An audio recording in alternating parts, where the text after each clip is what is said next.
The protagonist has lived a really shitty life and is finally killed, but the goddess grants him reincarnation. She misunderstood him and he became a sapling. With every branch, he gains magic. With every root, he touches the world. He's not part of the ecosystem anymore. He is the system. Can a reincarnated tree redefine what it means to be alive? Let's find out. An adventurer father and his son are leafing through a book, all protected by the world tree. The son asked his father again, "The world tree? But where is this world tree?" The father thought about the answer, but said that somewhere deep in the forest, there is a small village where representatives of different races live. A spider dropped an apple from the tree to a boy who looked like a dragon. The happy boy picked up the apple and thanked the spider. He thanked the world tree and ran towards the village. Every villager wished the world tree a good morning and a good afternoon. Our hero's name is Kotonoha Sekai. He is a real hikikomori, a real hardcore slacker. He is simply an unfit member of society. He cannot even be considered a person. He never leaves the house, but on this day he had to do it. He completely forgot how to leave the house. In the store near the house, the seller was attacked by a robber with a knife. The robber demanded that she give him the money. The first feeling he experienced was worry for another person's life. Right before the protagonist's eyes, the life of the store clerk was in danger. He caught himself thinking that he had seen this girl somewhere. Was it Kaede Kasumi? They went to university together. MC had one-sided feelings for her. He didn't think he would meet her in such a place. He didn't talk to her directly, and she looked at him with the most suspicious look. The protagonist wondered why she even worked in this store. He stopped himself because there was no time to think about it. If nothing was done, she would die. Sakai rushed at the robber with a loud scream. The robber asked who he was. He plunged a knife into the protagonist's chest and said, "Die." MC was able to say so that Kaede would run from the store. As he was losing consciousness, he saw the store clerk running away. Thoughts flashed through his head that everything was fine with him, his life in exchange for hers. Thank God. When Sekai regained consciousness, he saw a beautiful girl with a crown on her head and a floating cape in front of him. It was a goddess. She said that she was sorry that the protagonist's life ended like this. He protected the girl from the robber, but he himself died. But if he had not intervened, then even without his help, the outcome would not have changed. MC thought about the fact that he died in vain. The goddess answered that everything was correct. She was very sorry that this happened. She said that she appreciated his intentions. He was an ordinary recluse who put someone else's life above his own. It was a beautiful story. His life was a failure at all. Nothing changed until the very end. The protagonist thought about these words. He didn't want to admit it, but his life really was a failure. It was as if it never existed. The goddess apologized to Sakai. She shouldn't have reminded him of his painful past. She offered him reincarnation, but she needed his consent. She asked if he wanted a second chance in another world. Was he ready to take this opportunity? Reincarnation, is that isekai, like in the anime? MC asked about him being able to start his life over. He shouted, "Yes, please." The goddess said that before incarnating in another world, she would grant him one request. What would he want? Sekai thought about it. He remembered that he died from a knife stab and asked for the power that would not allow him to die from such a stab. He didn't want to die from a knife anymore. He wanted to be the strongest in the world. Wanted to be able to protect loved ones. He wanted to be exactly like this. The goddess smiled. A magical glow and mysterious circles appeared around the protagonist's feet. The goddess said that this was a wonderful wish, and now he would live in another world, like a mother's embrace, such warmth that you want to sleep. He died and was reborn at the same time. He felt like he was moving to a new level, overcoming humanity. When he came to consciousness, he asked himself, "What is this? What is this? What is he? Is he some kind of seedling?" When he asked for an invulnerable body that would not die, he did not expect to see this. And what kind of life awaits him ahead? Someone's boot stepped on him. MC was in pain. The big guy passed by and said that Art was annoying him. Someone like him should be crawling on the ground at their feet. Art was a skinny, short boy with a scared face. The big guy said that the farmer's children would remain farmers until they died, and he would become the village elder. He would get his way. The big guy and his friends laughed, and MC called the big guy an ill-mannered idiot. It hurt him because he was accidentally stepped on. Trying to get up, Sakai noticed that the boy was still nearby. MC expected that this boy would step on him too. Art asked the sprout if it was okay. Did it hurt when the big guy stepped on it? He felt sorry for the sprout and called it poor thing. Art made a fence of sticks around the sprout and said that now the sprout is noticeable and no one will step on it. He said goodbye to the sprout and left. The protagonist thought what a good boy he was and thanked him. Sakai thought that he would never forget this act. He wished for this boy to always be happy. Positive thoughts in the form of a beam of energy touched the boy. Art disappeared into the distance. Time passed. The sun was scorching in the sky. MC was thirsty. It was not raining, but the sun was scorching. If this continued, he would simply dry up. Isekai hoped that the boy would come and water him. A small slime appeared nearby, saw the sprout, and watered it with one wave. Isekai thought, what a kind slime. But was everything really okay? Because of this, the small slime's body became even smaller. The slime made sounds again, and MC thought how good it was. He thanked the slime, because thanks to this, he would be able to live longer. Isekai wished for this slime's life to be wonderful. MC himself didn't notice how his positive thoughts reached the slime. Then this slime started coming and watering the sprout every few days. It was collecting water somewhere because each time it came back big. Time passed and the slime kept coming back. It shared its positive energy every time it watered the sprout. The sprout grew. At the same time, in a small village, which is located near a growing tree. In a small chapel, children are standing in front of the priest. The priest said that today in the village of Pokat, there is a coming-of-age ceremony. Skills are a gift that they will receive from the goddess. In this village, when they turn 14, children must go through the coming-of-age ceremony. And then they will receive their skills. The priest added that when they receive skills, some of them can become adventurers. Art wondered what skill he can get. The priest said that he hopes that they will get the one that suits them the most. The children stood one after another and began to approach the priest one by one. The big man pushed Art and told him not to be stupid. The big man said that a person like Art will still receive the most useless skill, and he will receive the holy sword skill. Art nodded and said that he understood. The priest asked Art Gilbert to come. Art boldly climbed the stairs, approached the magic board. The priest told Art to open the status window and look at it. Art agreed. Art extended his hand. The magic board lit up. The light blinded everyone in the chapel. The status window read, Art Gilbert. Development rate 200%. Stat growth 200%. Immunity to negative effects. Physical capabilities 200%. Blessing of the world tree. The priest opened his mouth in surprise and said that he had never heard of such a thing. Art's skill level is UR. This is amazing. He congratulated Art on this. Everyone in the chapel was happy for Art. Someone said that this was amazing and congratulated him. Someone said that his mom and dad are proud of him. Someone just said, wow. Art was happy with the skills he had received. The big guy stood in the corner and told Art to pay close attention to what amazing skill he would receive. The priest invited Grud Pokat to come over. The big guy touched the board and opened his status. It said Grud Pokat, Woodcutter. Skill level N. Grud was angry that he got such a low skill. The crowd in the chapel said that he was useless, although his father was the village chief. Skill N is humiliation.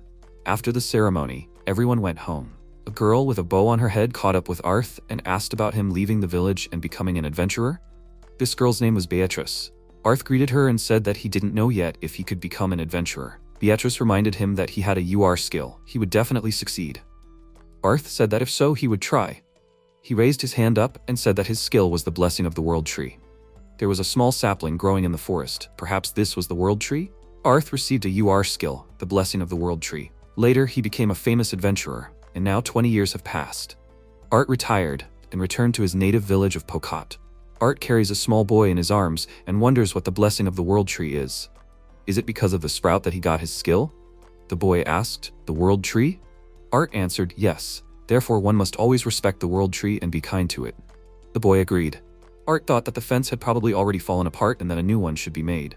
Art told his son to run ahead. He would come soon. The boy ran ahead into the forest.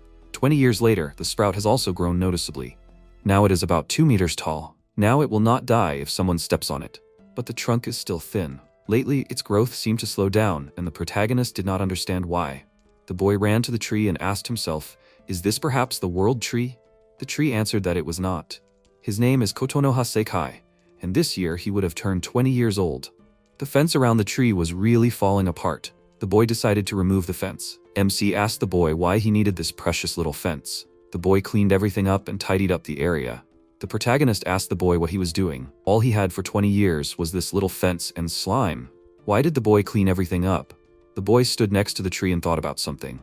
Then the boy thanked the world tree for its blessing. He thanked for the UR skill for his father. The tree asked, UR skill? What is it? The tree thought about how much this boy looked like the boy who put up the fence. Could this really be his son? Suddenly a voice was heard.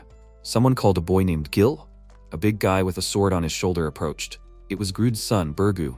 He asked what Gil was doing. Why did he need this tree? He was going to practice with his sword on it.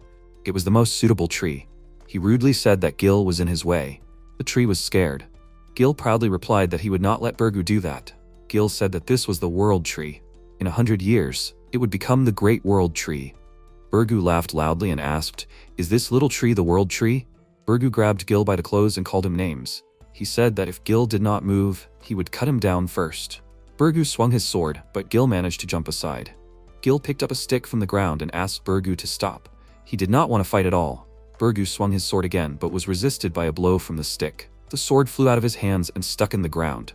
Burgu, angry, started hand-to-hand combat. He swung his fist at Gil and told him not to get carried away. Gil picked up a stick in self-defense. Someone's voice was heard. "Enough?" It was Art approaching. Burgu politely greeted him. Art sternly told Burgu not to touch the tree.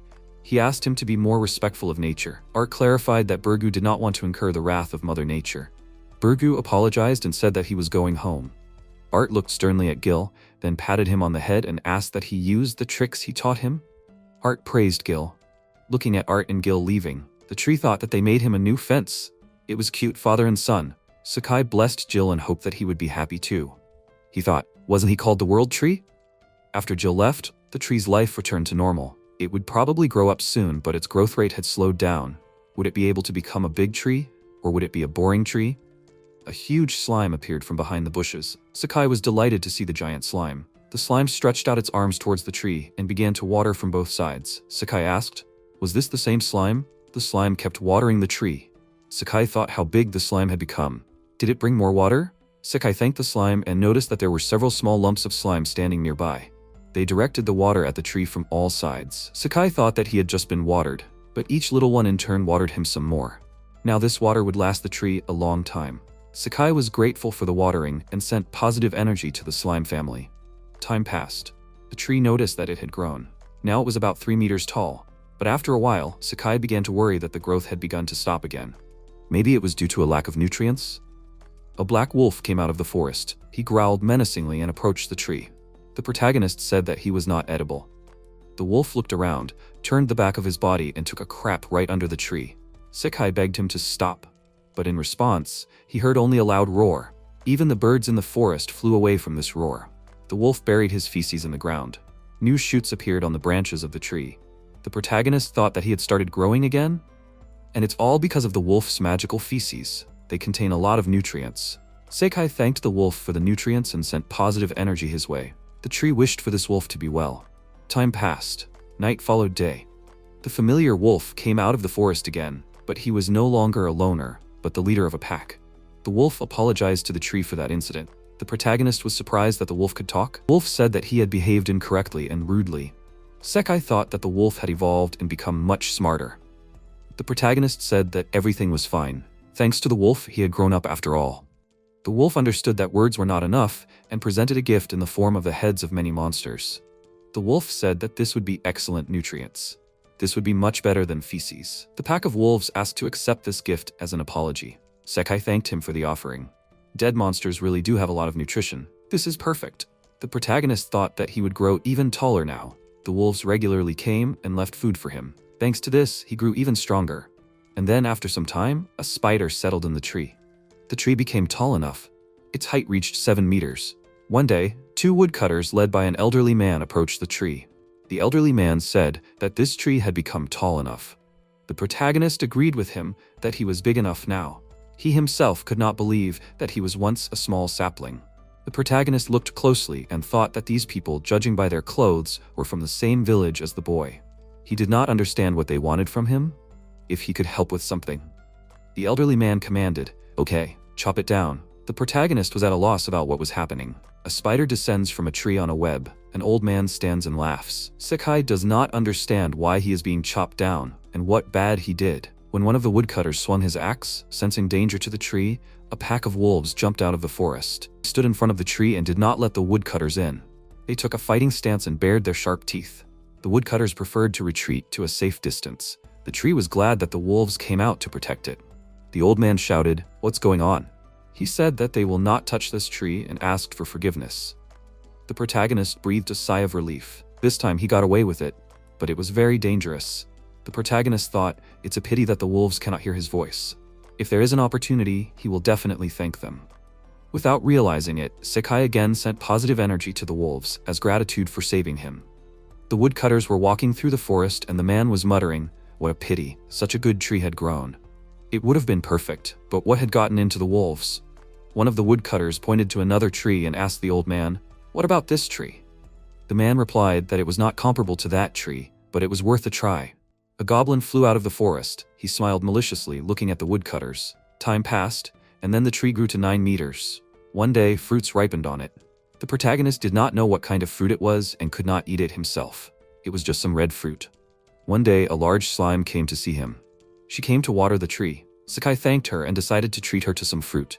He really hoped that she would like it. The slime ate the fruit and an incomprehensible glow appeared. But from the expression on her face, it was clear that the fruit pleased the slime. Then the slime seemed to catch fire and an explosion of magical power occurred. A king's hat appeared on the slime's head and a king's cape appeared on its body. ISEKAI realized that the slime had evolved. The slime began to talk. The slime thanked the world tree for its blessing. The protagonist is very glad that she liked it. MC realized that his fruit helps to evolve. Then, when the wolves brought nutrients, the tree also treated them to fruits. The wolves ate them with pleasure. All the wolves were covered in fire. And then they stood on their hind legs like people, and their bodies became embossed and pumped up. The wolves themselves were surprised by such a transformation. The wolf girls said that this change happened thanks to the tree. Another wolf said that this was undoubtedly the intervention of the world tree. The leader of the pack said that if they live here, they will definitely receive the protection of the world tree. Someone from the pack suggested that they should definitely settle here. The leader replied that it was a good idea. The wolf girl asked if the 4 of them could protect the world tree. The leader suggested returning to the den and bringing everyone else. They would all live together. The wolves thanked the world tree for the blessing and promised to repay it. The wolves began to walk on 2 legs. And what's more, they began to talk, and they also called the protagonist the world tree. ISEKAI thought that he had grown quite large, and he was probably one of the largest trees in the forest. And yet he thought that calling it the world tree was an exaggeration. After some time, a group of people came to the tree. Some of the people asked the Holy Father to hold on.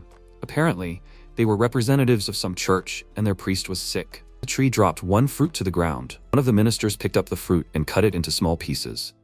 The ministers offered the Holy Father to eat the fruit because he needed strength.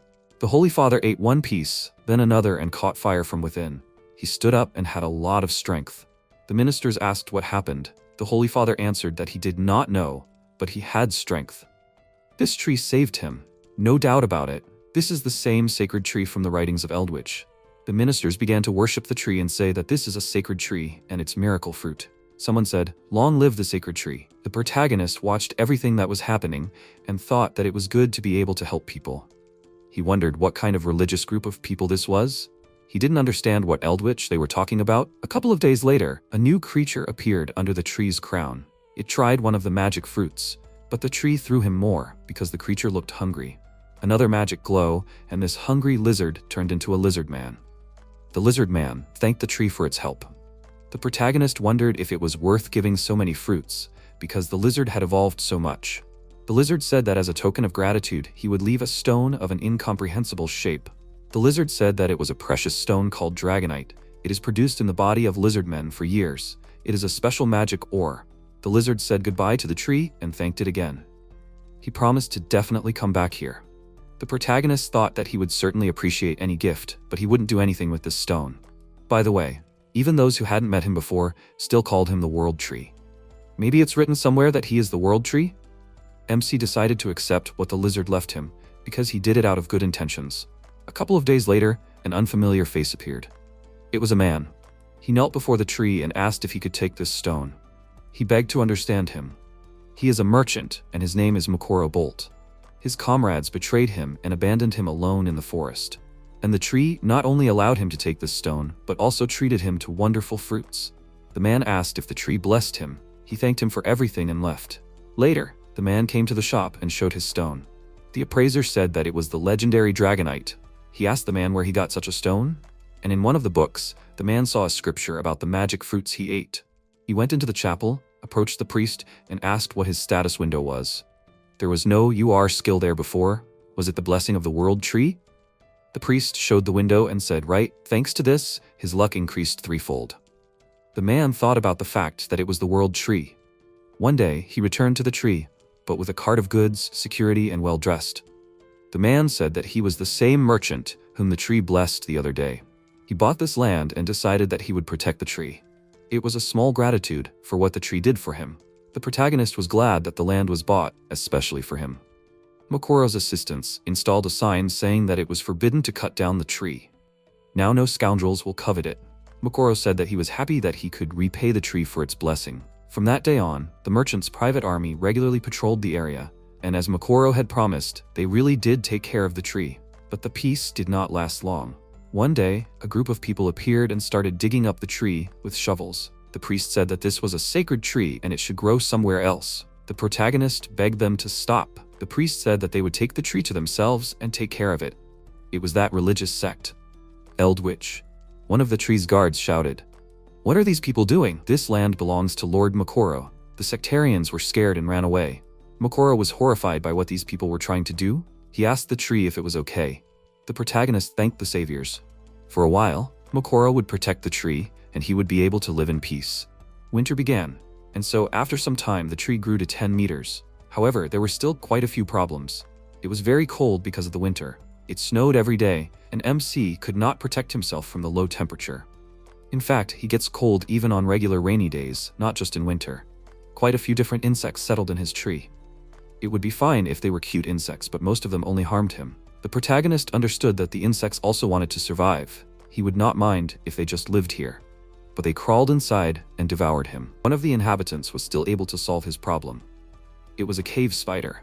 The protagonist learned the name of this monster from people who came to him and discussed the spider living in his crowns. Cave spiders, judging by the name, usually live in caves, so why did this spider settle here? MC was very grateful to the spider for its help. The spider ate all the insects that were sitting in his body. It turned out that spiders are very useful. The protagonist was not sure that his fruit would be enough as gratitude. After the spider ate the fruit, it evolved into a forest spider. After that, the spider stretched its web along the trunk, and the tree became warm. Thanks to the spider, the protagonist's life became much easier. They lived in a completely symbiotic relationship.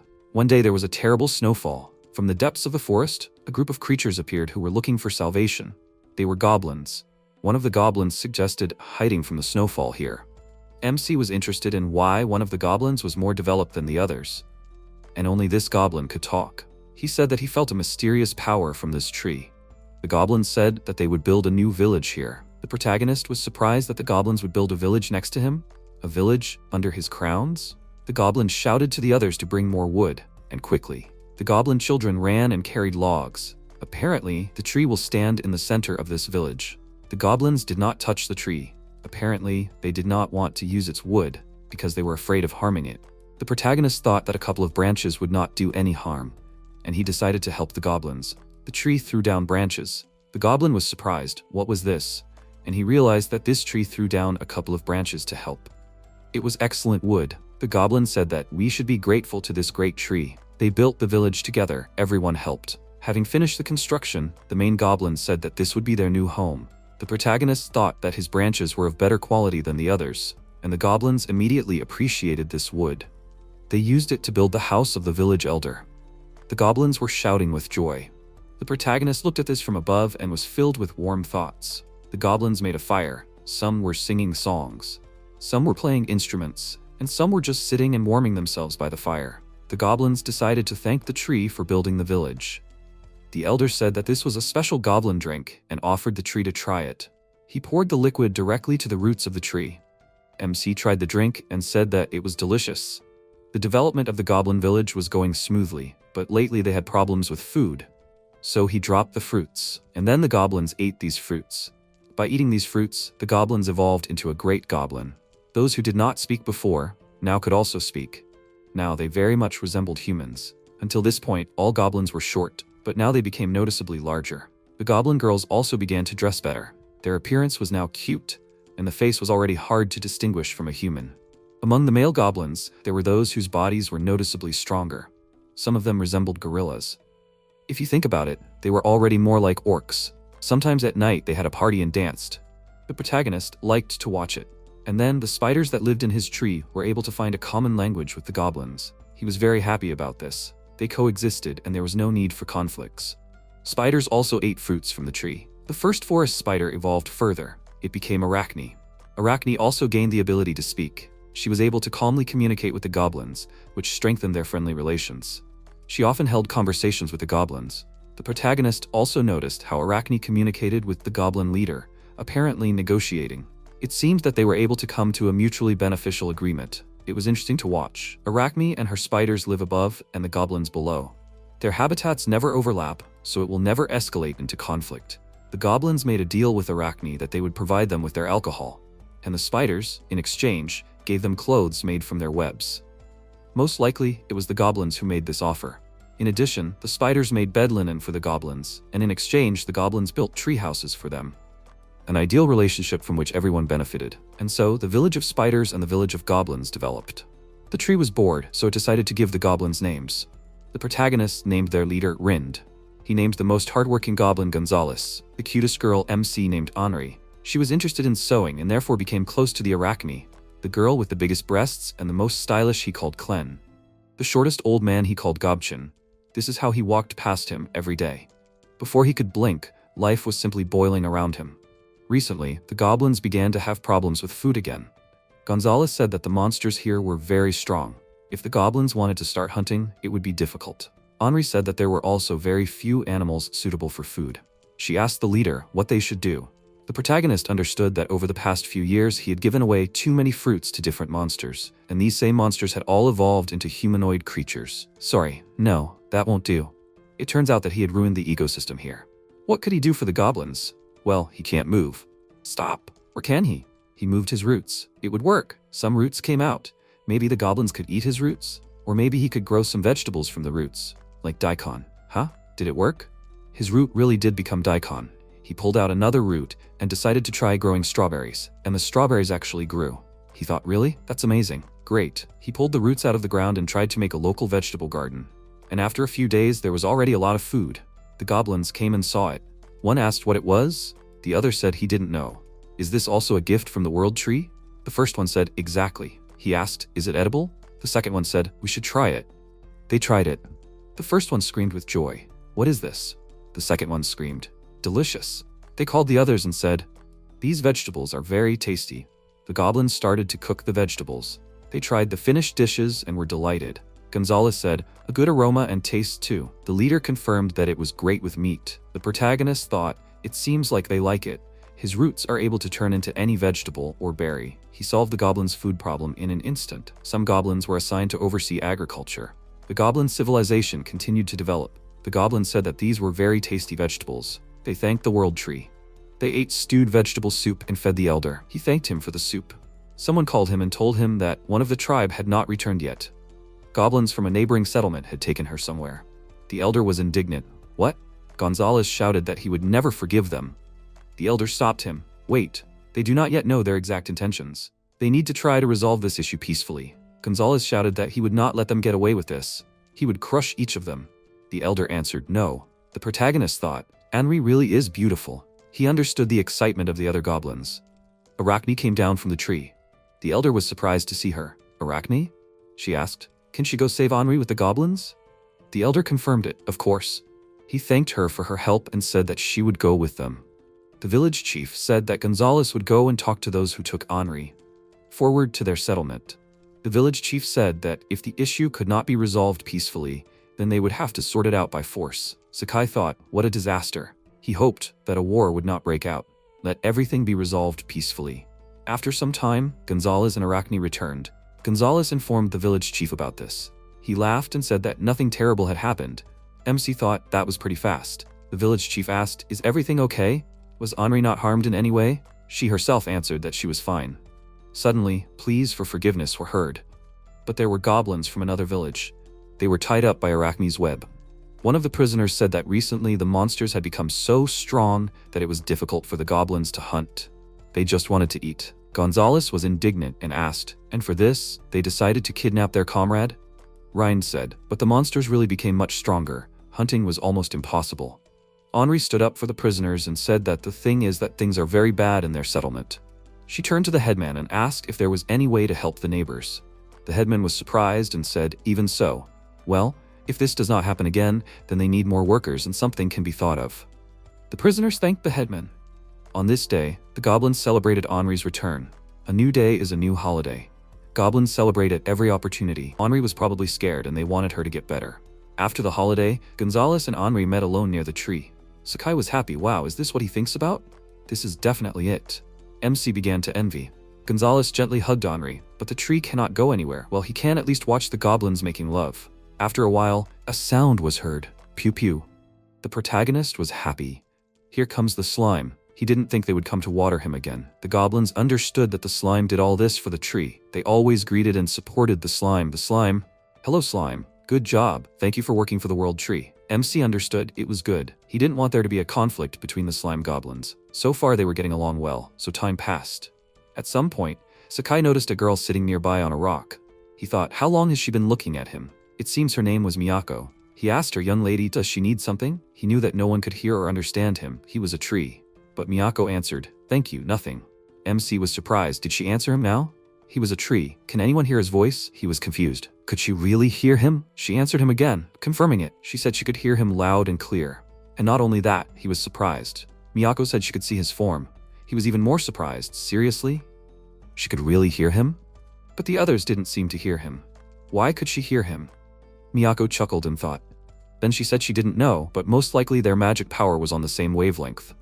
He was surprised again. On the same wavelength. Is that how magic power works? When the goblins settled next to him, he began to grow much faster.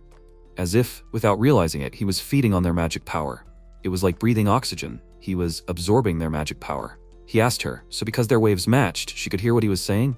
She happily answered, "Probably." He said that if she could hear him, he would be able to talk to everyone. She asked, "Does he want to talk to everyone?" The protagonist answered, "Of course, he's wanted to for a long time." He was bored. He had no one to talk to. Every day he could only watch. Miyako asked if she should be the translator. He thanked her for it.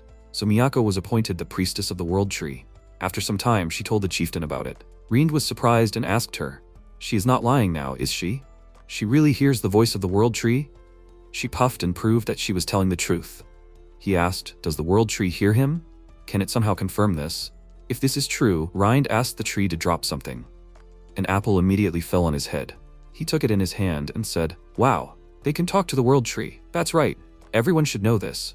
Reind asked, if the tree does not mind, then he would like to gather everyone and tell them about it. Miyako said that the tree does not mind. Rin said, "Great," and went to call everyone. So he gathered everyone to tell the news. He suggested starting a conversation with the world tree. He turned to the tree and asked if the tree wanted to ask them something. Miyako passed it on to the tree. Then she asked the leader how Gonzalez and Henri were doing. The leader was surprised. Who were they anyway? Sakai understood. That's right. These were the names that only he gave them.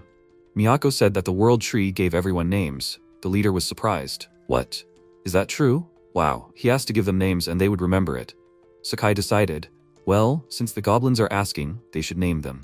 The leader was surprised. His name is Reind, a wonderful name. The goblins were happy. The girls said that the tree knows a lot about names. The leader has a wonderful name. Another goblin was happy and shouted, "Hooray! He now has a name?" Reind said that if you think about it, it really was inconvenient without names. Sakai thought, it seems like the goblins liked the names. Then, Miyako turned to Gonzalez and Henri and asked how they were doing. They were a little scared and embarrassed. Miyako said that everything was clear. She turned to the tree and said that the couple was doing well. Sakai replied that he was glad. The goblins had a good and peaceful day today. Some more time passed like this. One day, Benjamin returned from hunting and not alone. The chieftain greeted Benjamin, "Welcome back."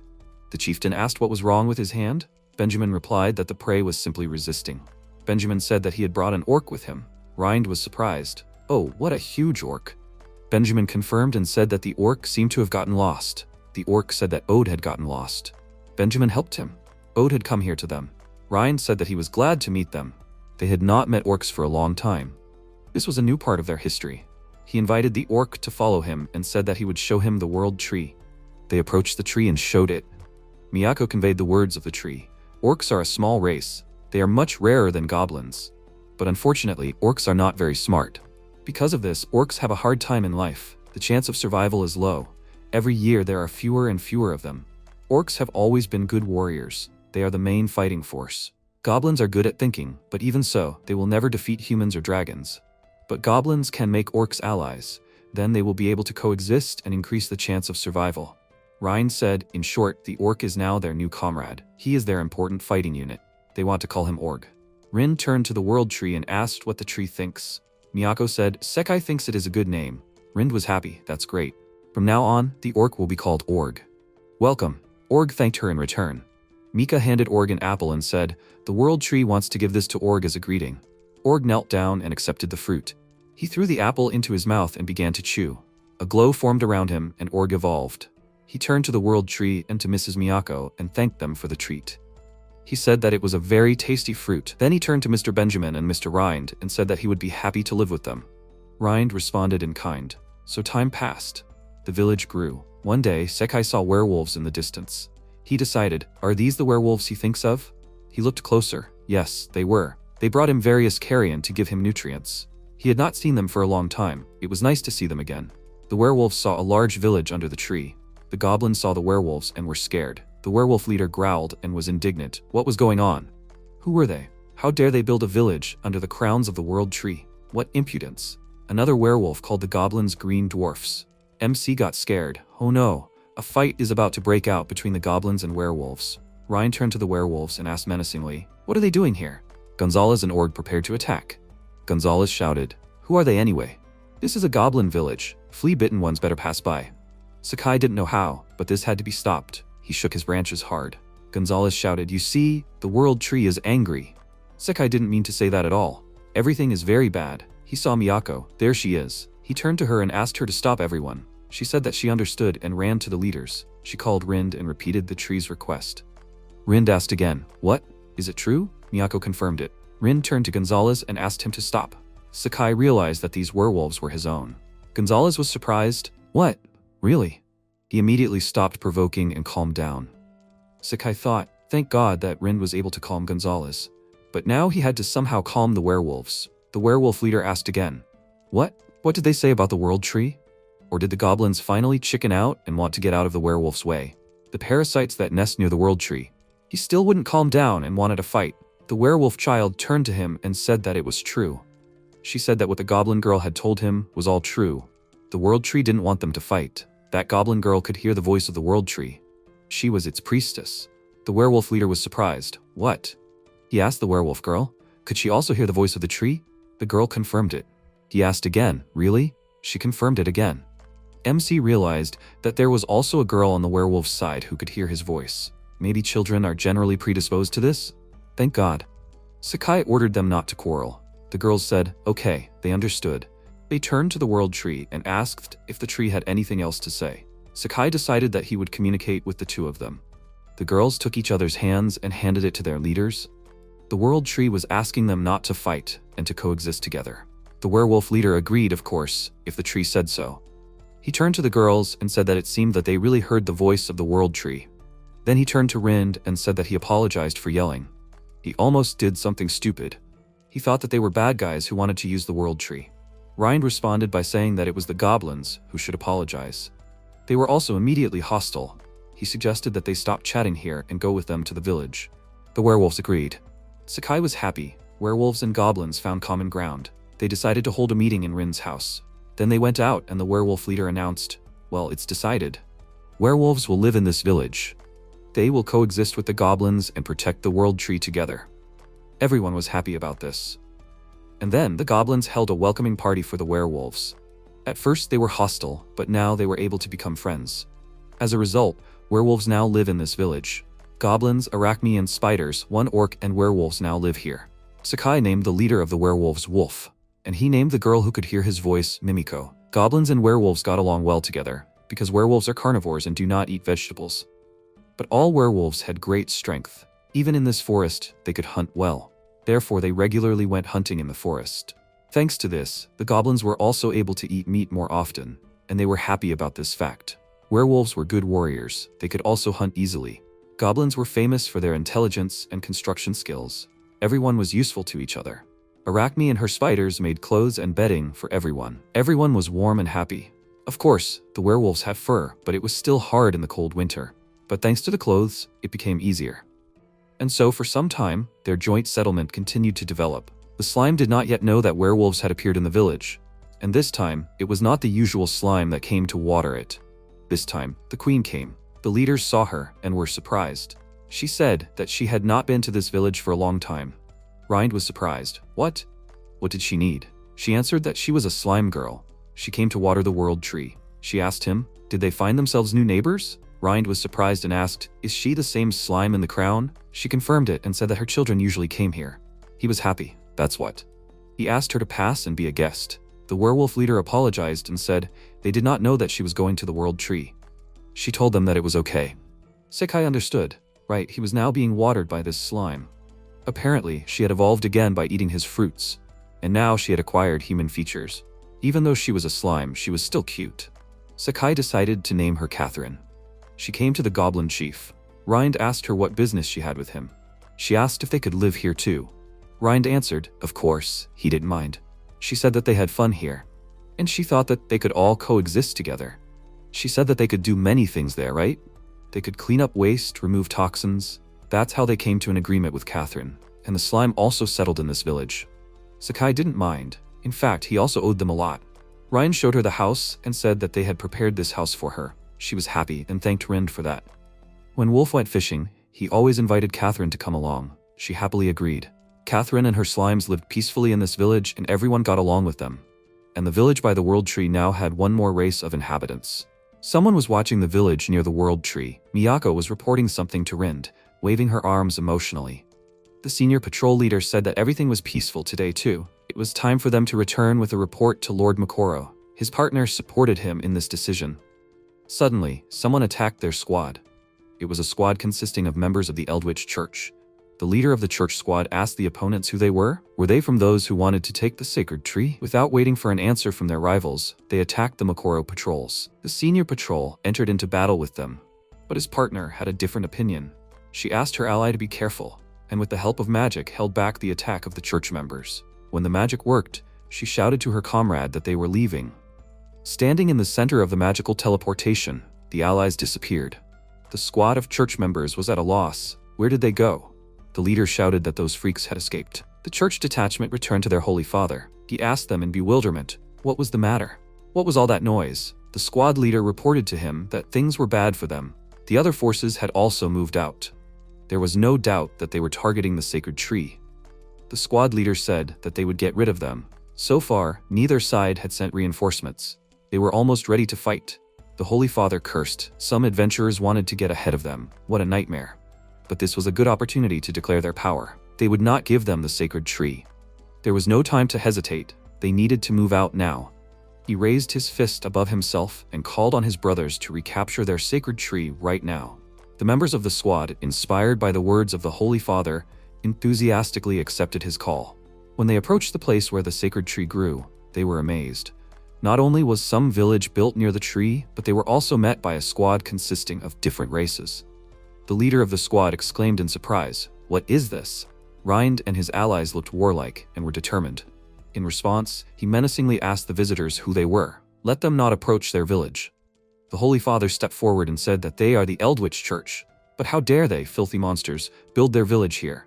Let them immediately return the sacred tree to them. His squad took an offensive stance and put forward their swords. Gonzalez noted that they were such selfish words. The world tree does not belong to anyone. Rind agreed with him.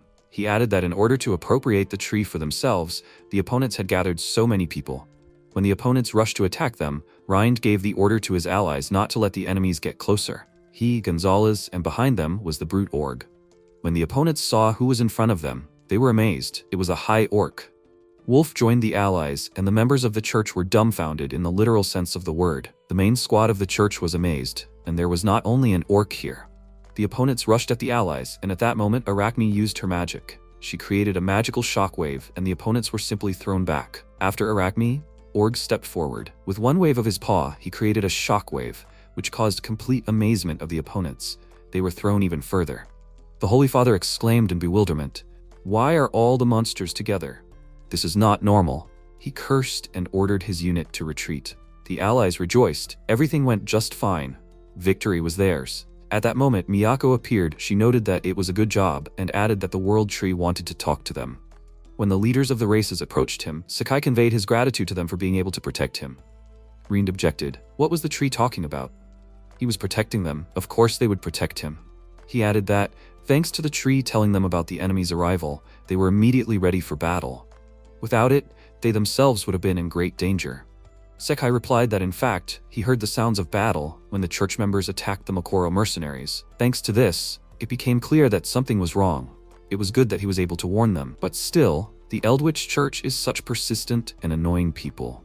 The tree expressed doubt that they would give up so easily. The morning after the church's attack, Mokoro came to the village with his men.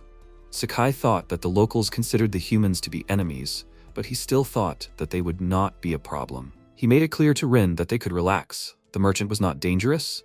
Rind asked him if he was sure, but since this was the word of the tree, he had no reason to doubt his words. When Mokoro entered the village, Rind asked him what the humans wanted from them.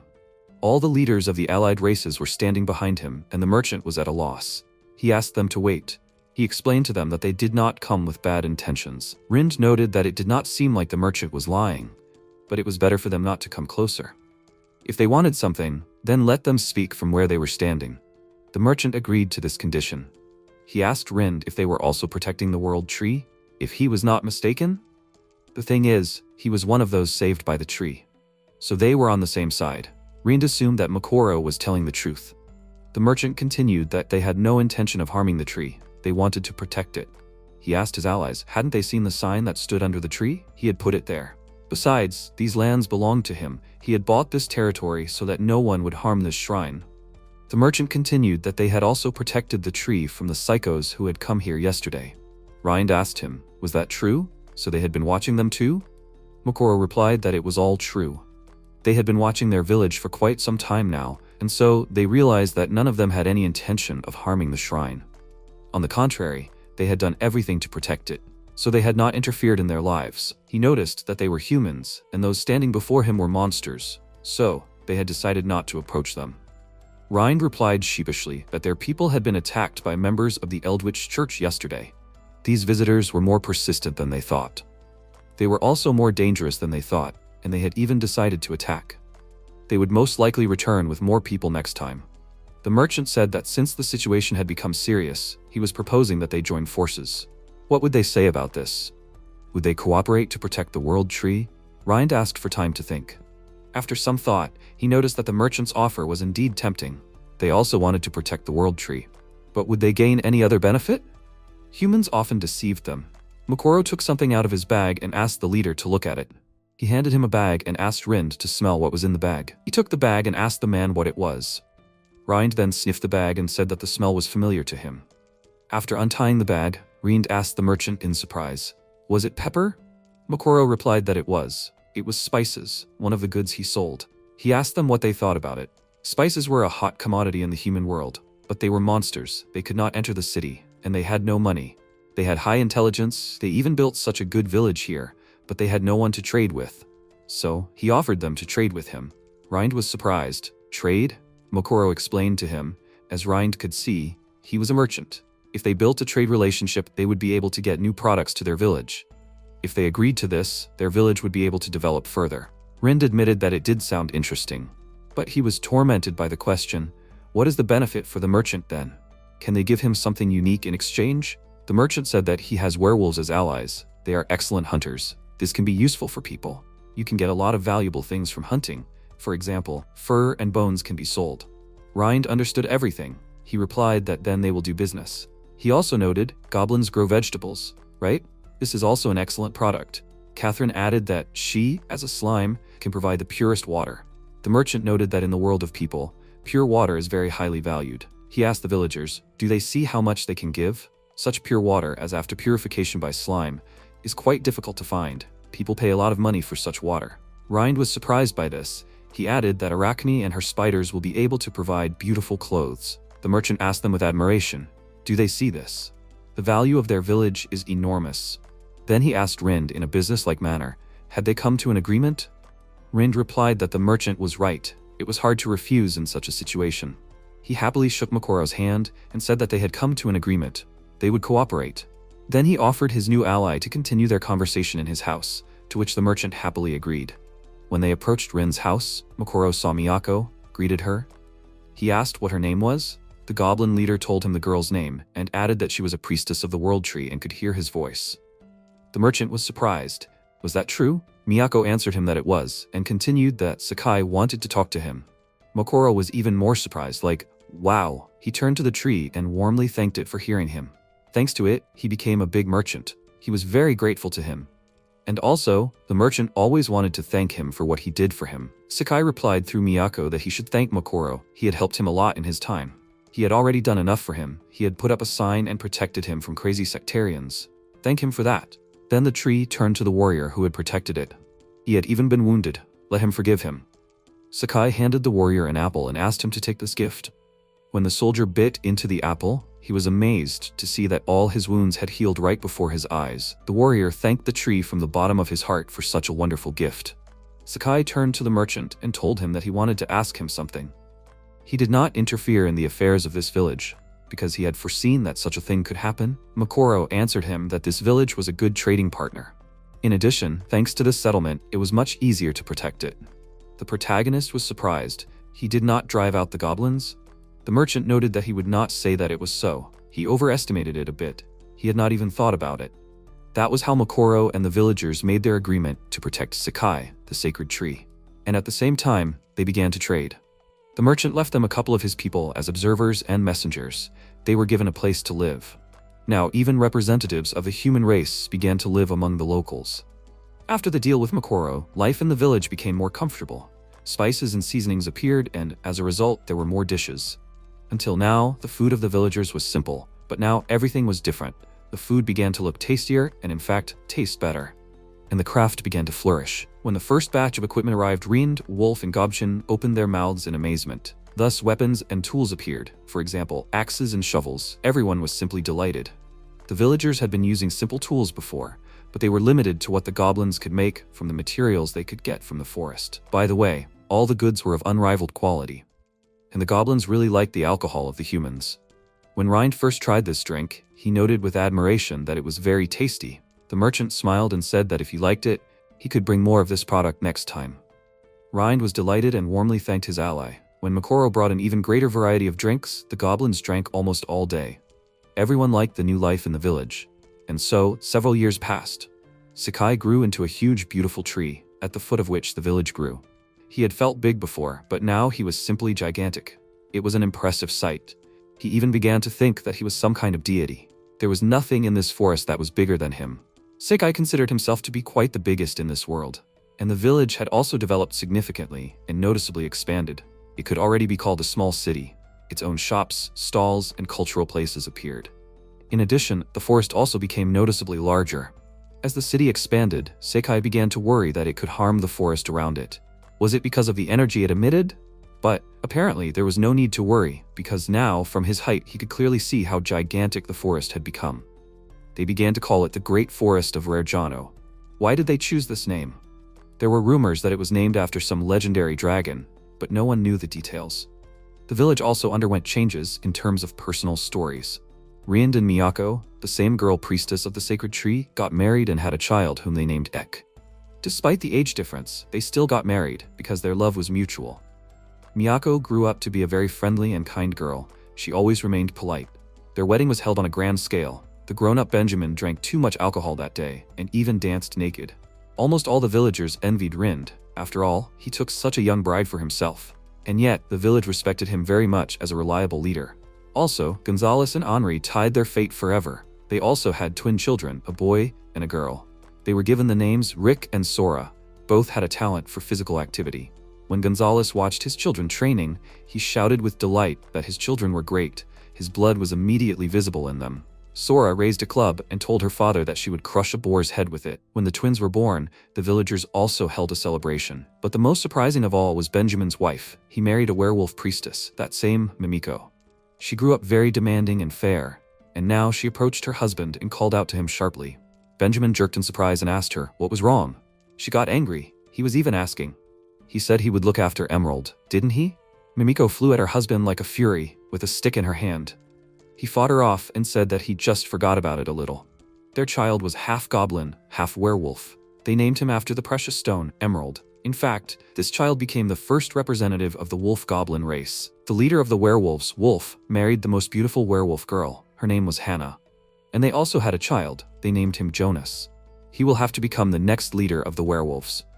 Changes have also occurred in the pack of spiders. Under the auspices of Arachne, a new species of spiders has developed, jumping spiders.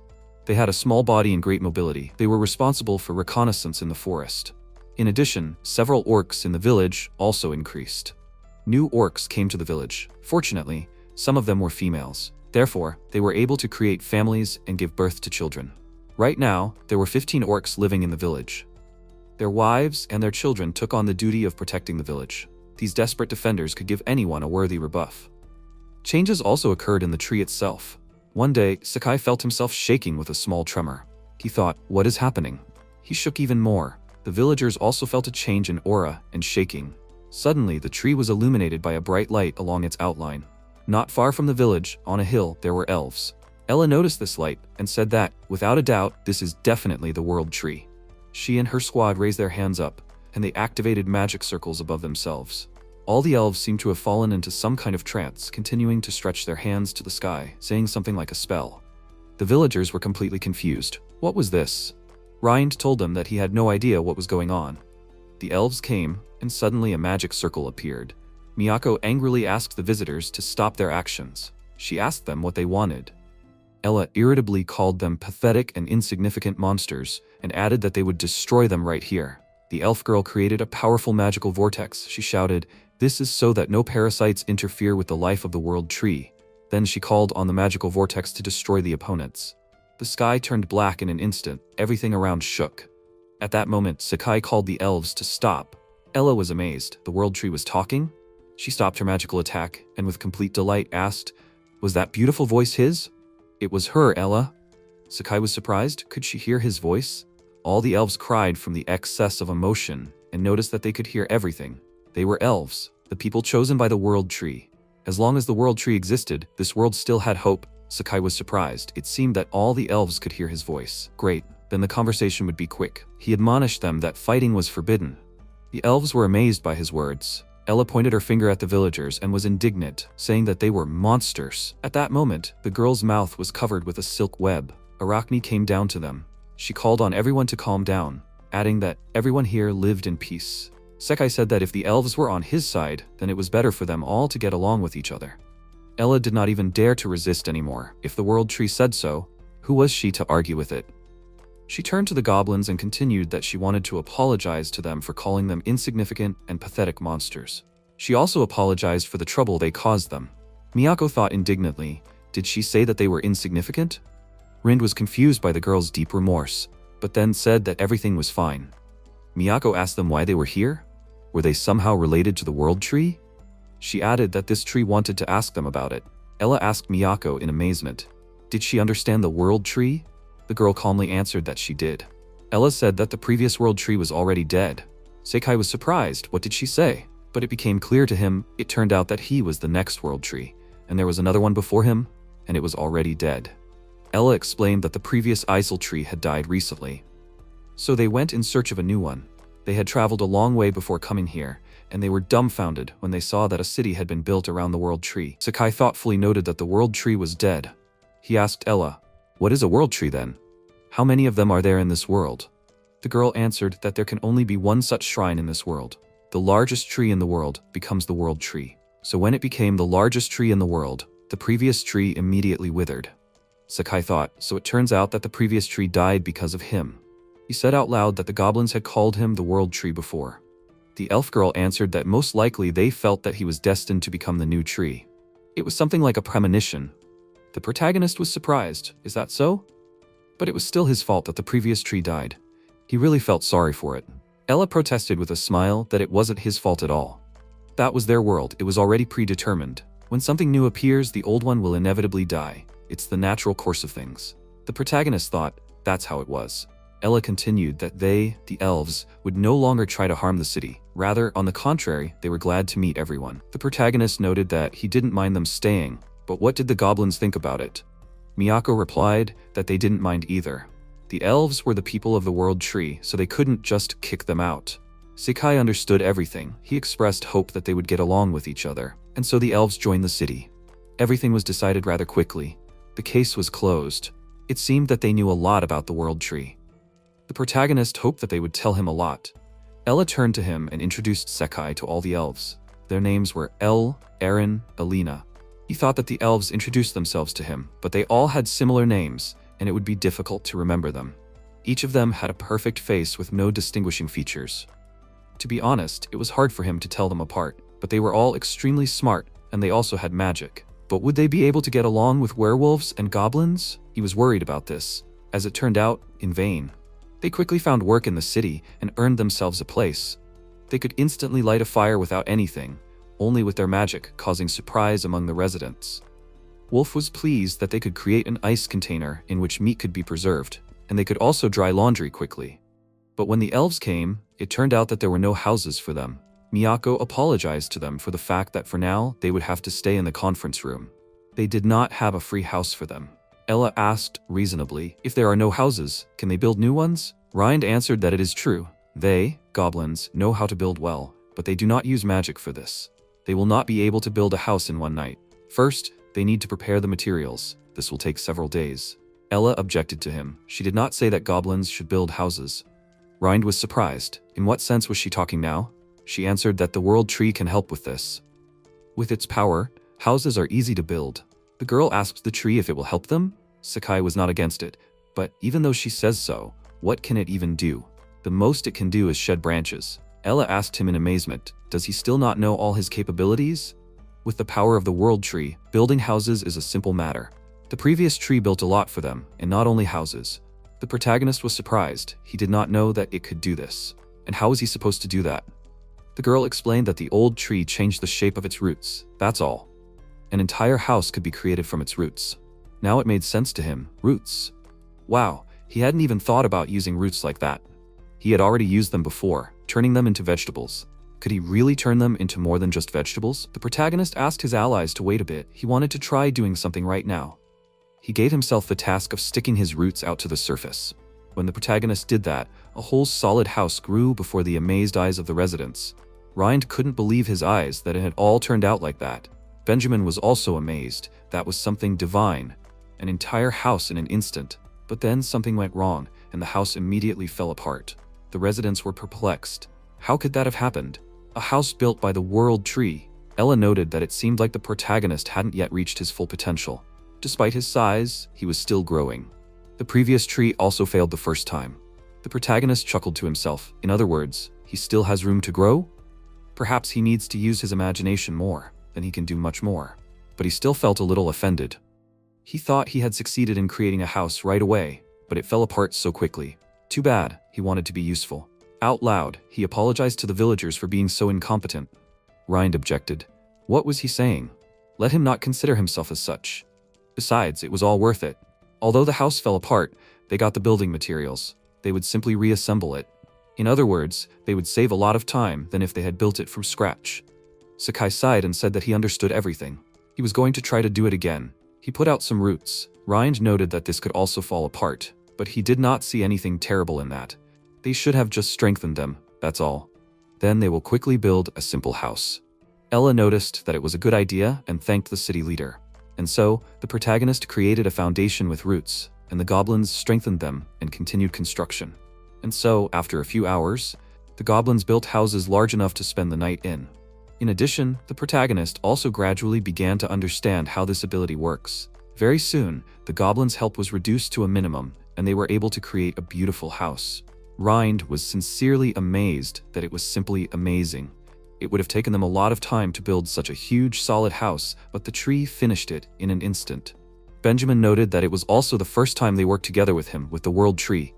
Ella expressed her gratitude to everyone who participated in this. Since they finished building the houses, they wanted to take a bath. She asked Rind, "They have a bath, right?" The city leader asked in surprise, "What is that?" She laughed at first, and then she asked irritably, "Did they not have a bath in the whole city?" Benjamin, confused by her reaction, answered that there was a river next to them. It was enough. Ella was indignant. Not enough at all. Now that he said it, she began to clearly see the dirt on their dirty bodies. Rind said in amazement, she imagined it all wrong. The girl irritably told the tree that they needed to build a bathhouse right away. Sakai replied that he would try. So, at the request of the elves, they decided to make a bathhouse.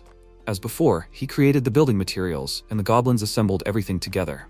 This construction was carefully supervised by the elves. With their magic, it was easy to carry heavy materials. In cooperation with the goblins, the construction went smoothly.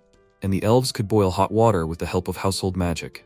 And so, a few hours later, the public bathhouse was finished. Its appearance made the eyes of everyone who looked at it shine. It turned out very beautiful. When Rind and Wolf went inside, Rind noted with admiration that an entire building with hot water was truly luxurious. Wolf exhaled at how hot it was. Ella suggested that they try immersing themselves in the water. They would immediately understand that it was much more effective than bathing in the river, and much more pleasant. The allies agreed to try it. When a large bathing bowl was filled with hot water and various oils were added to it, Rind and Wolf immersed themselves in it. Needless to say, what bliss they experienced from taking a bath. Their admiration and pleasure knew no bounds. At this time, Ella also took a bath, enjoying the water. Rind shouted to her that it was very cool. She laughed and noted that, of course, this is part of their elven culture, a bathhouse. Then it dawned on her that his voice was somewhere nearby. The elf turned around and saw the city leader with Wolf. She screamed hysterically, "What are they doing here? There is a male half of the bathhouse for them. Let them go there." Rind was amazed, like, is there still a male half? Ella got angry and used her magic skill to send them to their part of the bathhouse. So, with the arrival of the elves, culture came to the city. In the bathhouses, men began to bathe separately from girls. But just in case, there was also a mixed bathhouse, for the elderly or for families. The innovation was accepted by the townspeople with a bang. Isekai sighed and thought that he was very tired today. He would also like to plunge into the hot spring, well, or at least in cool water. It was late evening, the city was resting. The protagonist heard the sound of someone's feet and saw Ella with her allies. They had buckets of water in their hands. He thought with gratitude that they had spent a lot of effort for this. When they approached him, Ella turned to him and said that he had done a lot for them today. They had no words to express their gratitude to him. He was probably tired, he should have a good rest. The elves poured life-giving moisture on his roots. He thought with pleasure how nice it was. He was alive again. The next morning, he realized that he was still tired. The protagonist wondered, was it because he had used a lot of strength yesterday? It looked like that. Such a powerful force cannot be used without limits. You need to connect your imagination, use your head. If he had a brain, he would be tired. Here the protagonist was puzzled. Maybe a tree even has a brain? When he created vegetables, he was not so tired. The house was much larger, and he was creating more than usual. He also felt like he had shrunk a little in height because of the roots he was using. He needed to practice more before he could use this power effectively. And there was one more thing that had appeared with the arrival of the elves. It was elven alcohol. Wolf really liked this drink for its sweet taste. He could feel the heat spreading throughout his body after drinking it. Rind was curious how they made it. Sakai thought that according to rumors, elven saliva was needed to make this drink. Well, all elves were beautiful, so it was not a problem.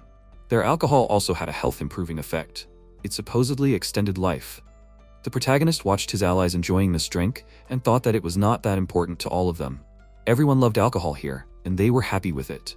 The number of residents in the city had noticeably increased. They even settled in their own neighborhoods. It looked something like this. In terms of quantity, there was one world tree, there were 150 goblins, 90 werewolves, 30 elves, 25 humans, 5 arachnids, many other spider-like monsters, and 15 orcs. There was also one slime girl, many slime-type monsters, and 5 wolf goblins. The arachnids lived on the crown of the world tree, and the race districts were located at the foot of the tree. The people of the merchant Makoro, who settled as observers, at first did not understand how one could live side by side with monsters. But now they have become friends with everyone. By the way, if someone asks the main character why he does not tell you about the arachnids, everything was very simple. They lived at the top of the tree, not at the bottom, and did not communicate with those at the bottom often. They ate its fruits, constantly evolving, and they liked to sew clothes. Therefore, they got along well with everyone. Not only their place of residence, but also their habits were different from everyone else. The arachnids preferred to go down only on holidays, several times a year. By the way, regarding holidays, the elves prayed every evening. They surrounded it every evening and offered their prayers. Perhaps it was some kind of custom of theirs? The protagonist decided to find out from them. He asked them why they prayed. They do it every evening. Something should happen? Ella answered him with a question. Doesn't he know? Faith is necessary for the growth of the world tree, isn't it? The protagonist was surprised. Is that true? It turns out that they pray for it? Ella said that it was. The more believers the world tree has, the greater its power. He thoughtfully said, so that's it, and thanked them. By the way, if you think about it, it always grew when various creatures thanked it. It turns out that it is their merit. If you think about it, they are all grateful to it too. Ella noted that he should have accumulated enough faith and power by now. She asked him to show them his appearance. Sakai was surprised. In what sense? He was right in front of them. Ella replied that when he accumulated a lot of faith, he could summon his avatar. If he did, he would be able to move around and act freely. The protagonist was amazed. Was everything she had just said true? He could do that too? If she was telling the truth, he would be very happy about it. Ella spread her arms and called on the world tree to show them its true appearance. Then the elf folded her hands as if in prayer and continued that faith is the main source of the world tree's power. The more beings worship the world tree, the stronger it becomes. With their faith, it can create real miracles. They have been praying to him for several days now. He must have accumulated enough faith by now. With it, he can create a humanoid clone, and in that case, he will be able to move around freely. The protagonist asked her excitedly, "Is this really possible? And how can he do it?" The elf replied that it was very simple. Just like he created a house. First, he needs to prepare a body. To do this, he needs to create a person using the roots. He can try it now? The protagonist couldn't believe it. Was she serious? He could create a person? Wouldn't it be a violation of the laws of nature? Ella assured him that everything would be fine. There were no taboos for the world tree. The previous world tree had already done this. Sakai said that he was still very worried, and yet he plucked up his resolve and replied that he would try to do it. MC released his roots outward. They were enveloped in a magical haze. The elves saw a human body on the ground in awe. The protagonist was amazed. Did he really manage to create a human body? It seemed that he could even add small details. His roots were even more versatile. He could create not only houses and vegetables. Is there really nothing impossible for his power? A head and arms began to emerge from the outline of the body. Sakai thought that if he could create everything as long as his imagination allowed, then he could create truly terrible things. Now he needed to imagine a human form, but he hated his appearance from his past life. In the past world, he looked like the last idiot, but now he wanted a better body. He didn't need that battered and unhealthy body. Besides, none of the locals looked like a Japanese person. It turned out that he was the only Japanese here. But he didn't like this option. And also, he had to look cool. In his past life, he often played fantasy games. He could remember some hero from there. The protagonist began to sort through images in his head that suited his taste. He thought that in order not to stray too far from his real appearance, he could add features that were in his appearance before, and also take some features of elves into his new appearance. He continued to create his new body. He got something between a Japanese and an elf. He thought, something like that? The protagonist was amazed by his creation, but he noticed that the person he created now looked more like a corpse, which was hard to look at. But it seemed that the elves were satisfied with this option. They looked at the one he created with admiring eyes. So, everything was fine? He asked Ella what he should do next. She answered that now he just needed to occupy this body. To do this, he needed to concentrate on it, direct his magical power and faith into the vessel. The protagonist did everything as the elf said. Then he asked her, right? A magical line appeared on the trunk of the tree. He released his root and touched the created body with it. His appearance opened its eyes and slowly assumed a sitting position. The elves were in complete shock, not believing their eyes that it had actually worked. The protagonist slowly raised his hands. They worked as they were supposed to. Suddenly, from a fountain of emotions, he jumped off the ground and shouted that he had succeeded. He enjoyed his new state, because from the moment he was reborn into a tree, he could not take a step. But today, a new page of his life will begin. Now he will be able to walk. Ella emotionally shouted that this was amazing. It was very cool. Rind and Wolf began to approach them. The leader of the villagers asked her what was going on here. What was that noise? Meanwhile, Sakai decided to check if his body was working normally. He checked all his limbs and functions step by step. Everything was just fine. He was amazed that he was indeed a human. Only his height was shorter than in his past life. Now he was the height of a high school student? The protagonist asked the elves if they had a mirror. The amazed Ella handed it to him. When he saw his reflection, he couldn't help but think that he was handsome. He could now move and do whatever he wanted. First, he wanted to try the local delicious food, and then he wanted to travel around this world. He wanted to read the local books, but most of all, he wanted to relax and go to the bathhouse. Ever since they built it, he envied the residents every day. The protagonist couldn't hold back his satisfied laughter. At that moment, Rind couldn't believe his eyes. Was this the world tree? Was this the appearance of the world tree? Sakai thought that he needed to greet them in this appearance. He waved his hand at them and asked them if they would be acquainted. Rind, having recovered from his amazement, grabbed the protagonist by the arm and leg, lifted him up, and shouted that it was wonderful. Today they would throw a welcoming party for the world tree. The elves were embarrassed, because when Rind lifted the protagonist, the fig leaf covering the interesting place fell off the ladder. Sakai had no choice but to cover his nature with his hand. Then he noted that celebrating was not necessary. He thought at the same time how much they loved to celebrate. Ella objected to him. This was definitely a serious reason to celebrate. He was the master of this city, and he was finally able to show everyone his appearance. She pointed out her elf girls, Wolf, Rind, and said that each of them wanted to talk to him personally. Today they would definitely drink together. As a result, that evening, the residents threw a welcoming party for the protagonist. Until late at night, the townspeople had fun and drank wine, treating the protagonist to it. Each of them rejoiced that the world tree had shown them such a miracle. Ella, pouring wine for the protagonist, asked him if he liked it. He answered that, to some extent, yes, but he liked drinking with them more. When he was a tree, alcohol also seemed tasty to him. But drinking it like this, in human form, is even more pleasant. Ella happily answered that they are very glad that they have come such a long way, and finally they can drink with him, with their master. MC answered that he understands her. She asked him what his name is. The protagonist was surprised. Name? Ella answered that it is so. They can't always call him master or the world tree. He said that he needs to think about it. In the past, his name was Kotonoha Sekai, and now he will just say his name. But this is a different world. In fantasy worlds, there are also names that sound like Japanese. The protagonist decided that this is how it should be and told Ella what name he had chosen for himself. His name would be Kotonoha Sekai.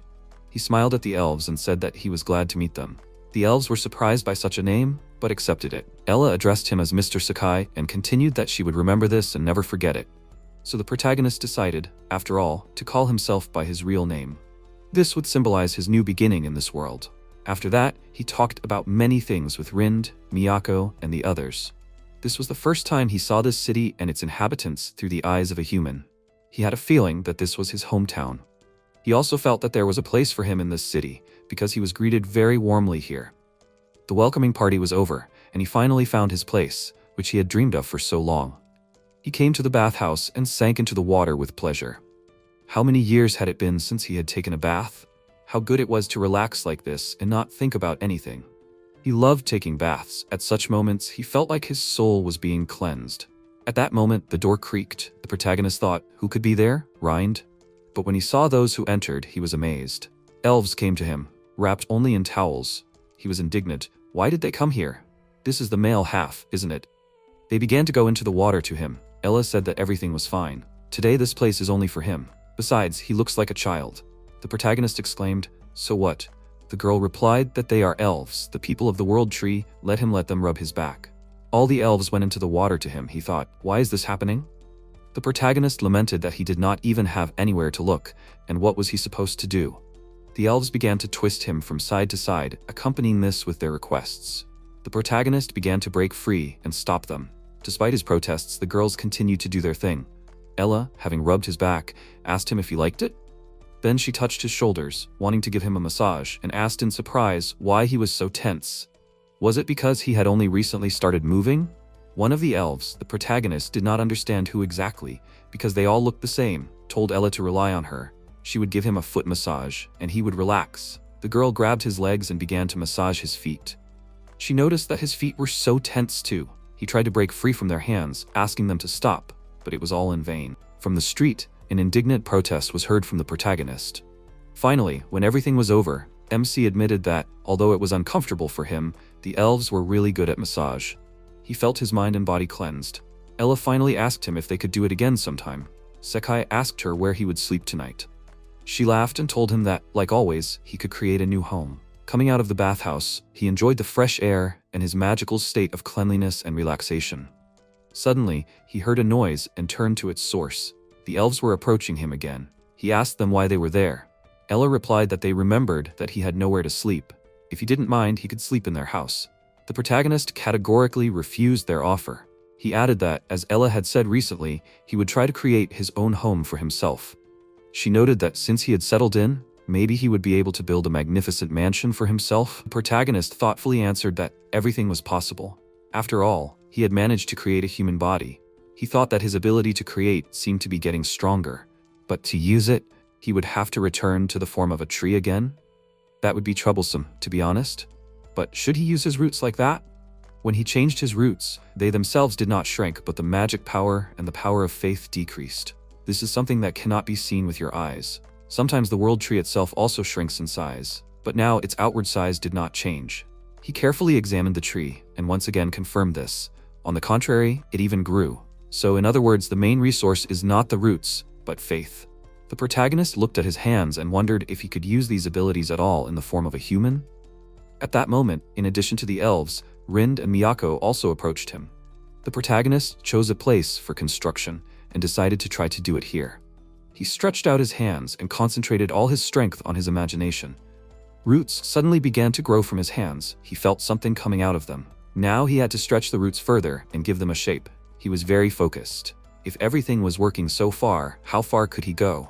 He decided that he would try to do this further. This time he was motivated to build a house for himself. At least it would not fall apart. The elves, holding their breath, watched his work in amazement. At the same time, he noticed that, as he thought, his own body did not become smaller. Suddenly, a real house began to form from the roots that were growing out of his hands. After a while, everything was ready. In front of him and those present stood a magnificent, huge mansion. Ella, with great amazement, told him that it was simply amazing. At that moment, his strength seemed to leave him, and he sat down on the ground, saying that he was very tired. Ella sat down next to him and said that it was a good job, and he should leave the inspection of the house to them. The protagonist was grateful for their concern, because he himself was not yet able to do anything further. He still felt tired. It seemed that he had consumed too much faith, but if he slept, he would feel much better. Rind was thinking about something. Ella said that this was the effect of him taking human form to communicate with everyone. She asked him anxiously how he felt. He answered her that he felt how people's faith in him had increased even more. Communication through a translator did not have such a huge effect on people. The protagonist jumped off the ground, shook himself, and assured Ella that he was as fit as a fiddle. He thanked her for her concern for him. The protagonist thought that it was easier for them to see him than to feel his presence. And he, too, felt that his strength was growing. Rind, meanwhile, carefully examined the protagonist's house and noted that it seemed that all parts of it were stable. Leaving the house, he told Sakai that he could safely enter his house. The protagonist praised the Lord and entered his personal house with trepidation. He was already dreaming that now he would be able to get a good night's sleep. But then he heard footsteps behind him. He turned around and saw that the elves had entered behind him. He asked them in surprise why they were following him. Ella answered that it was all logical. They were the people of the World Tree, so they would take care of him, and so they would live with him in the same house. The protagonist was amazed. That is, it was not even a request. The girl explained to him that they lived together with the previous tree. She spread her arms out to the sides and remarked, "Such a spacious mansion. There will be room for them here, right? Besides, it is simply impossible to manage such a large mansion alone. They will do everything here, starting with cleaning." He still tried to object, because they have their own houses, right? She answered him that everything is fine. There are quite a lot of them. If some of them move, then the remaining half will have more space. Ella saw his puzzled face and sadly asked, "Is he forbidding them to do this?" The protagonist looked at her and thought, how can he refuse such a sweet and upset face? He answered that he agrees, they can choose their own rooms. The elves happily thanked their master for the favor shown. The protagonist told them that he was going to bed. In anticipation, he opened the door of his room, entered it, but again could not fully enjoy his sensations, all because this crazy crowd of elves entered with him. He asked them why they were still following him. Ella replied that it was obvious. He would be lonely sleeping alone. MC was indignant. What did she say? Was she serious now? He categorically refused and ordered them to go to their rooms. The elves pressed themselves against each other and said that they were lonely without him. They were asking him for mercy. They would not fall asleep without him. The protagonist reluctantly agreed to this. Ella noticed that he was able to understand them. She thanked him for this and took his hand. The protagonist pulled his hand away and told it to stay put. So suddenly, sleeping in the same bed was impossible. Seeing her frightened face, he added more gently that they needed to come to this gradually. She smiled. She understood him. "We need to start with hugs first, right?" The elf hugged him tightly. He began to break free from her embrace. Ella kissed him on the cheek and wished him good night and sweet dreams. He thought, she hugged him so tenderly. For him it was a completely new feeling. Even in his past life it was not like that. Lately there were more elves. They began to occupy a significant part of the city. But it turned out that elves do not eat meat at all, and the vegetable reserves were gradually running out. And then Ella came with a proposal. She asked maybe they should create large farms? The protagonist thought about her proposal and found it rational. Until now there were only small vegetable gardens. Such vegetable gardens cannot be called full-fledged farms. At that time, he still did not really understand how his ability worked. But now that he mastered it well, he could easily create larger farms, and he could also improve the variety of vegetables. Before that, he only knew the vegetables that he encountered in the past world. But now, after trading with Mokoro, he could grow vegetables that only grow in this world. Each time he tried to grow something new, and he succeeded. He said that he would put large farms on the outskirts of the city and plant different crops on each farm. Rind greeted his idea with delight. The guy exclaimed that this was great news. Thanks to this, they would never run out of vegetables. Moreover, they also decided to build greenhouses. Also, all vegetables needed different amounts of water. Luckily, the elves taught him everything. One day, he wrote down his plans in a notebook and said that he would like to speed up the growth of the crop. Ella answered that he could do this too. The protagonist was surprised. Was she telling the truth? The elf gave him a large vessel with roots and said that this is a legendary growth stimulator that their family preserves. MC doubted, but for sure, everything will be fine?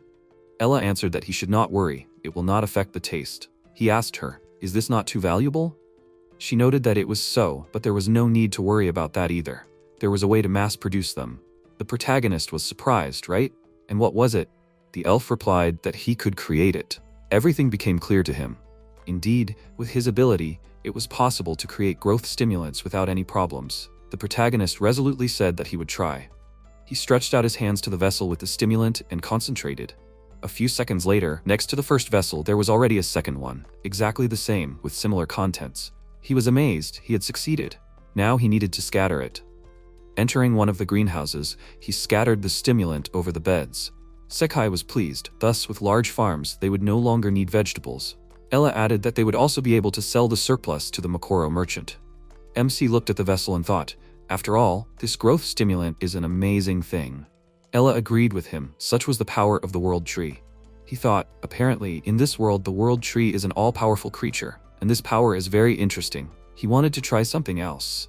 At that moment, the protagonist heard the creak of wheels and thought that a merchant had come to visit them at the right time. Mokoro, when he saw the protagonist, was stunned. He exclaimed, so this is his true form? He said that the protagonist looks like a god. He was so happy to see him. The protagonist felt mutual joy from their meeting. Sakai showed the merchant their farms and treated him to fresh vegetables. Mokoro noted that their fresh vegetables as well as wine from the elves and goblins turned out to be very popular with people. Everyone is happy that they can buy such rare products. The protagonist noted, by the way, he made wine from the world tree. The merchant was amazed. Wine from the world tree? The protagonist explained that his resin was used for it. Therefore, leaves of the world tree are also added to it. The locals called this alcohol the world tree wine. This drink is very tasty and relieves fatigue. It became a popular thing in their town. The merchant tried this liquid and said that it was really very tasty. It would definitely sell. The protagonist grinned. And then, when Mokoro was about to leave, the protagonist praised him. He did a good job. Mokoro thanked him and added, he will come back and start selling the world tree wine. His cart set off. The merchant in his town put this wine up for sale for 99.99 cents. One of the customers asked him if this was too much for wine. Mokoro was indignant. What was he saying? This wine is made from parts of the world tree. It is a special alcohol. The customer, after some thought, took one bottle of wine. Sheena, the merchant's assistant, invited the customer to come back to them again. After the workday, she went home. Entering the house, she went into the room of her sick father. Edward informed him that she was home. In her hands was a bottle of drink. She told her father that she bought an unusual drink. It was called wine from the world tree. Surely it was very tasty. Edward thanked her. Having poured wine into a mug, he looked at the liquid and noted that he did not have much time left, but at least he could drink alcohol. Sheena's father noted the amazing color and aroma of the drink. It looked very beautiful. Sheena answered her father, saying that in fact, the doctor said that he should not drink anymore, but one cup would not do anything.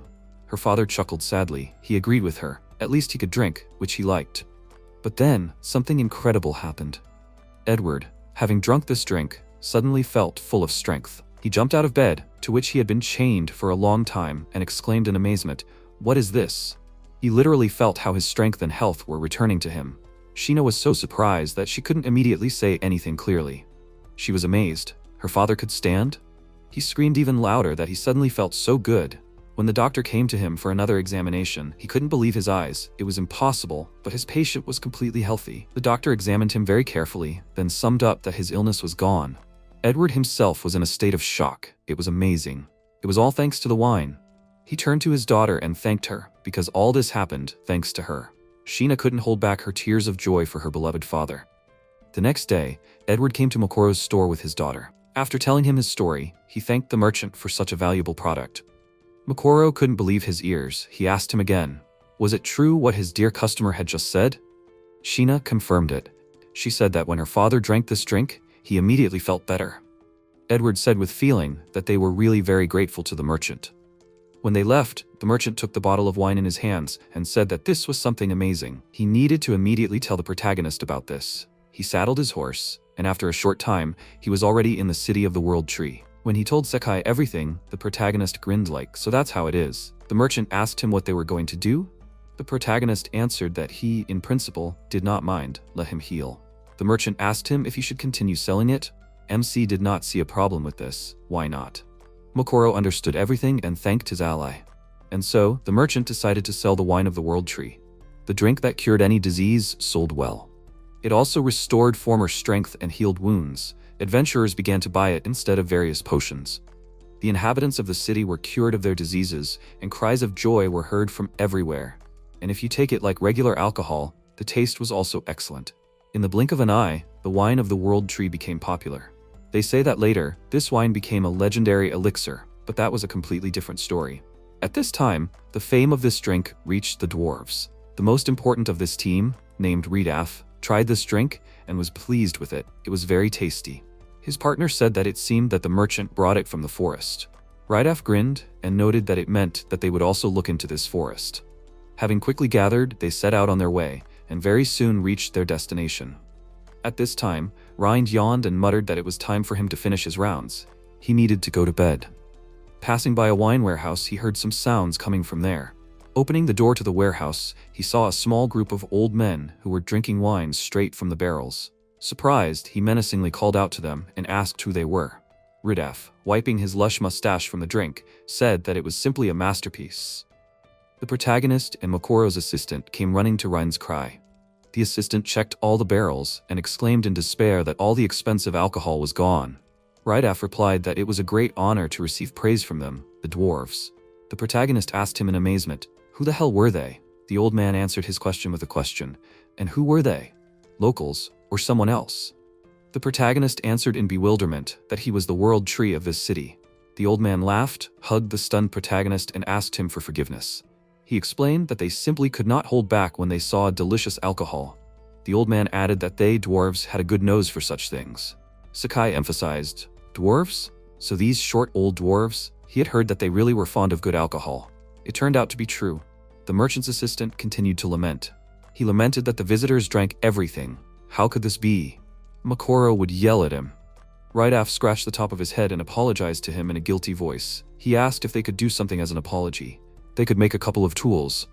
The protagonist became interested. Tools?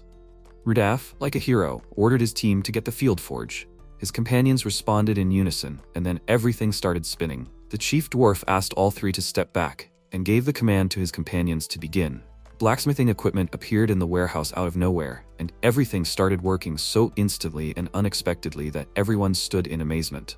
Bellows, anvils, a furnace, coals, everything functioned with such speed and scope that the protagonist said in bewilderment and surprise, where did they get all this? After a while, Ridaf exclaimed that everything was ready, and raised an amazing-looking shovel over his head. He asked the owners what they would say. Rind, turning the shovel in his hands and examining it, admiringly noted that it was, indeed, an amazing thing. Better than what could be bought from them, the quality is several levels higher.